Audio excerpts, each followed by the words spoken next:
Sia, traitant encore l'apparition soudaine de sa sœur jumelle, demande à Pierre si la famille de leur mère a l'intention de soutenir sa demande pour récupérer son héritage.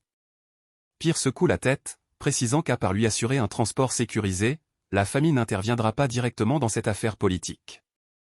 Frustré, Sia se demande comment il est censé réclamer son droit de naissance alors que ses ennemis veulent déjà sa mort, craignant que revenir maintenant ne revienne à marcher droit dans un piège.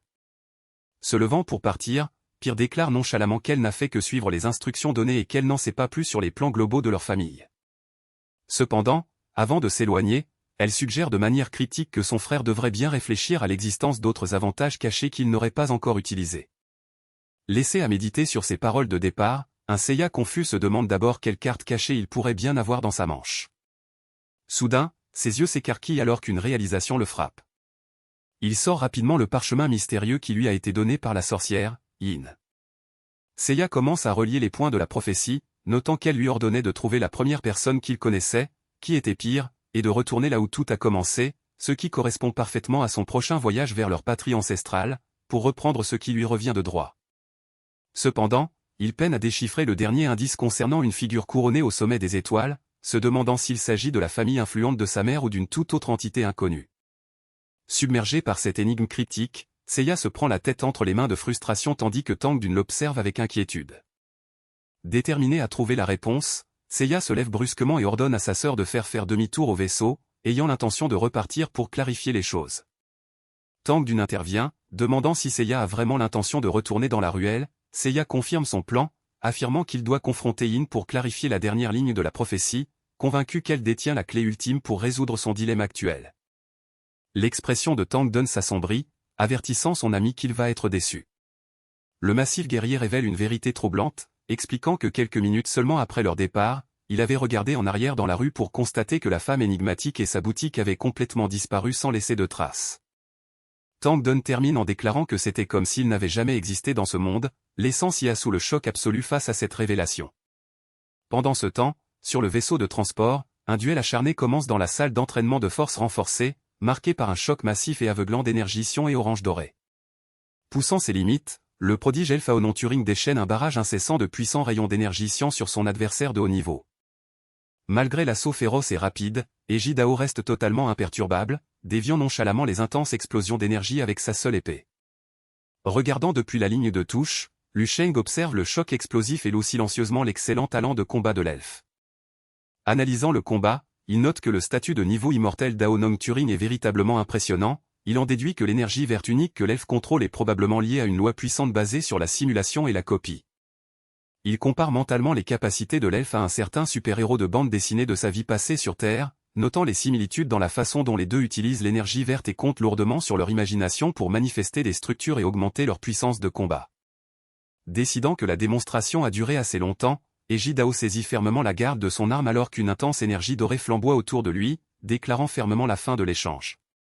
D'un coup sec et puissant, Eiji Dao déchaîne une vague d'énergie dévastatrice qui tranche sans effort les attaques d'Aonon Turing.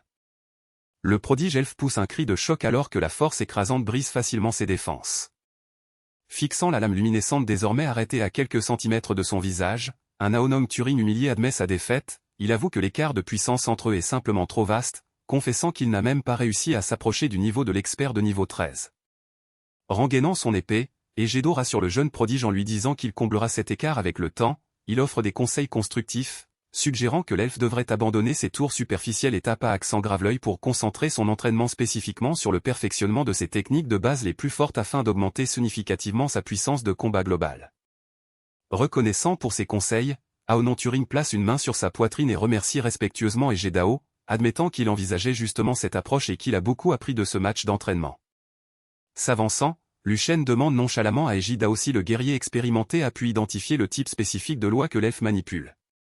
Méditant sur la question, Eiji Dao explique que de nombreuses lois possèdent des traits hautement complexes qui défient les résumés simples, il admet qu'il ne peut que ressentir grossièrement la nature du pouvoir d'Aonon Turing, mais qu'il n'est pas capable de le décrire avec une précision absolue.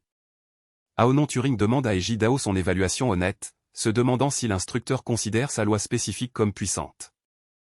Eiji Dao explique que puisque les lois forment la base de fonctionnement fondamentale de l'univers, aucune loi n'est intrinsèquement faible, au lieu de cela, la véritable force d'une loi est entièrement déterminée par la profondeur avec laquelle un guerrier la maîtrise et la développe.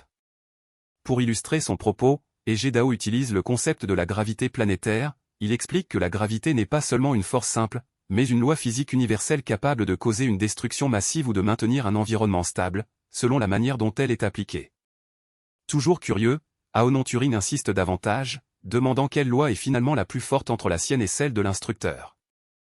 Intérieurement, Eiji Dao reconnaît la dure vérité selon laquelle les lois ont des niveaux de puissance distincts, et que l'écart absolu entre elles peut être massif.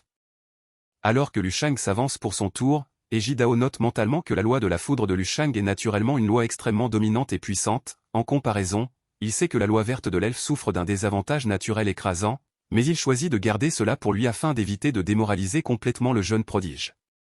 Changeant de focus, Eiji Dao se met en garde et demande à Liu Shang s'ils doivent commencer leur match. Avec ses yeux brillants d'un jaune doré féroce, Liu Shang confirme calmement qu'il est prêt. Alors qu'une intense énergie dorée et ardente jaillit autour de lui, Liu Shang élabore une stratégie interne. Il se rappelle qu'il ne s'agit que d'un entraînement, pas d'un combat à mort. Il réfléchit à sa technique de la lame des 7 émotions, qui fusionne 2 lois émotionnelles et est assez létale pour massacrer facilement des bêtes de niveau 13. Liu Shang décide de ne pas utiliser ses attaques les plus puissantes, craignant que les déchaînés ne tuent accidentellement l'instructeur, et adopte une posture flottante horizontale à l'autre bout de la pièce face à son adversaire. Il est résolu de se retenir soigneusement et de mesurer l'intensité de ses techniques moindres, espérant que cela suffira pour le duel. Crépitant d'éclairs dorés, Liu Shang avertit avec assurance le vieux guerrier d'être prudent et lui conseille d'arrêter le match immédiatement si la pression devient trop forte à supporter. Saisissant son épée alors que son aura violette s'embrase, Eiji Dao est initialement insulté par l'avertissement. Il se moque silencieusement de l'arrogance de Liu Shang, trouvant ridicule que lui, l'instructeur principal désigné, se fasse dire de faire attention par un étudiant. Cependant, l'agacement d'Eiji Dao se transforme rapidement en une appréhension nerveuse alors qu'il commence à avoir des sueurs froides. Il se rappelle soudain que Liu Shang n'est pas juste une recrue talentueuse comme Aonon Turing, mais un véritable expert aguerri au combat qui a réussi à tuer une bête de classe générale de niveau 13. Réalisant la menace réelle à laquelle il fait face, Eiji Dao décide de prendre le match d'entraînement au sérieux. Il monte en puissance, rassemblant une aura dense et tourbillonnante d'énergie violet foncé autour de ses jambes alors qu'il prépare son assaut.